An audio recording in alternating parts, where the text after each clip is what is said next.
met at St. Mark Elementary School back in grade 5.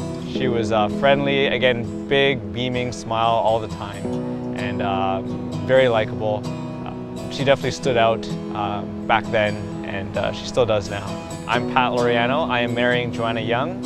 Hi, I'm Joanna. I'm getting married to Pat on September 6, 2014. When I saw him around, he was a bit on the geeky side, I guess. He had the bigger glasses, and he would wear a lot of oversized clothing. The one I remember most particularly would be baggy jeans and this fleece Reebok sweater that he would wear a lot. So I wouldn't say necessarily the most fashionable. I was away in the Philippines for a family trip, and she happened to email me, probably on the advice of some friends of ours. And that's when it started, over email. We upgraded to ICQ. I'm pretty sure it was over ICQ as well. All of this was through text of sorts.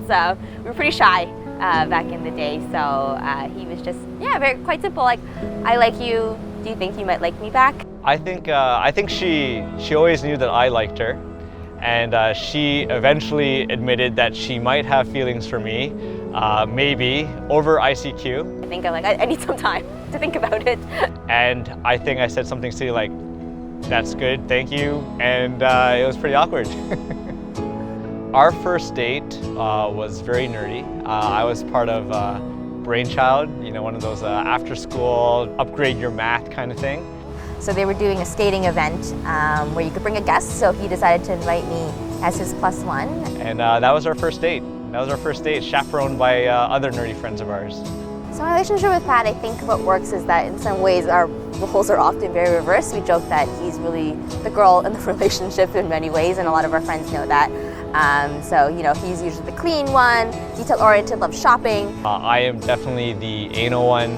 I like things a certain way. Whereas I'm a lot more easygoing. She's definitely the laid-back, carefree, kind of enjoy life personality. I'm okay with, farting in public. And letting it kind of stew there. So, I can't have any of that. He knows himself quite well, so he's not afraid to admit, when he's a little bit more feminine in the sense of like, oh, I love shopping. She definitely wears the pants. He's the girl, often. But I don't know, sometimes I think it does flip, and we're learning to kind of balance each other out a little bit better so that, sometimes he can call the shots too, but I'll let him believe that for a little while. But joking aside, but I think our relationship really is based on supporting each other and communicating really, really well. She definitely sort of slows me down, helps me relax, and helps me enjoy life because that's her nature. I think in the beginning I was a little bit more extroverted, a little bit more social. She's definitely the social butterfly between the two of us, and she helped me sort of crawl out of my shell. Whereas Pat, a little bit more quiet, liked to do hobbies by himself at home. So in some ways, I'd take him out and we'd kind of get to know friends and stuff together, and whereas he then introduced me to different hobbies and kind of took me on different activities that way and kind of brought out a bit more adventurous side. So for example, he likes snowboarding. We'll go for runs now, we'll try to be adventurous and go out and try different things. We recently ran the 10K together, which for me was really important because we tried running together years ago, and I could barely make it down the street without losing my breath. It was really frustrating, and I kind of gave up, but since then he's kind of coached me out of that and kind of supported me, and now I love running.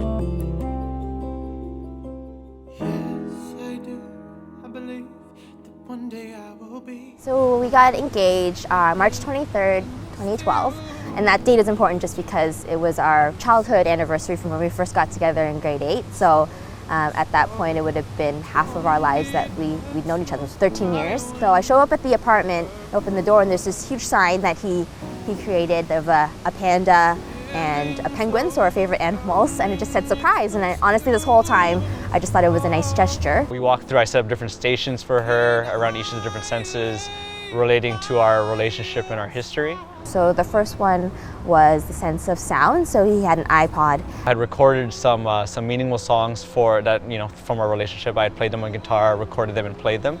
And the next stage was taste, and he had cooked 4 of my favorite meals. Which would normally be frozen food, but in this case it was just pasta, shepherd's pie. And then there was a station for smell. So I had a bottle of her favorite cologne that I used to wear. So he had me spray that on him. And this whole time, I still thought it was just a fun little activity he had planned, because he's a sweet guy like that. So it wasn't something that completely fazed me. For touch, I had wrapped up a present for her, which basically was a blindfold, which told her to sort of cover her eyes. And so a little bit nervous when I put it on. I sat down. At this point, I wasn't really sure what was going on. And I just heard a lot of rustling. So I went, changed into a suit, and when I took off the blindfold, I was on one knee proposing to her.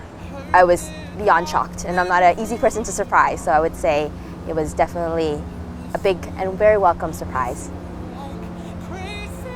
We definitely went through our own sort of turbulent periods during our relationship. Especially over the last 4 or 5 years, and spent some time apart doing our own thing and kind of being independent and making sure that we were going to be together for the right reasons and not just because of history alone. Going through that really demonstrated and made it clear just how well made we are for each other. I think it just was a good idea to step away and kind of come back almost as different people. So we're not really those kids at St. Mark anymore. We really have grown up, and to see that we still fit together quite well was kind of interesting for both of us, and realizing that we really did have something special together the whole time. And it really proves that later on there'll be harder times again to go through, and I know that we can do it. Hey Joe, I love you because I think we are perfect for each other today. You know how I am with idealistic kind of things. I don't know if we started off perfect for each other, but we've definitely grown to be perfect for each other. And I know that we will continue to keep growing and being that perfect person for each other, supporting, learning from each other. Actions always speak louder than words, and I always believe that, and I will continue to prove that to you for the rest of our lives. I love you. Pat, so this has been a long time coming in many ways. We've been through a lot together, and you know that you're my best friend. And even though it's been stressful for the last few months planning this wedding, and even the last few years in our relationship, I hope it makes today all the more worth it for both of us, and that we do able to take time and enjoy. I love you very much, and I'm really looking forward to just everything afterwards, and really just being married to you and having the rest of our life together.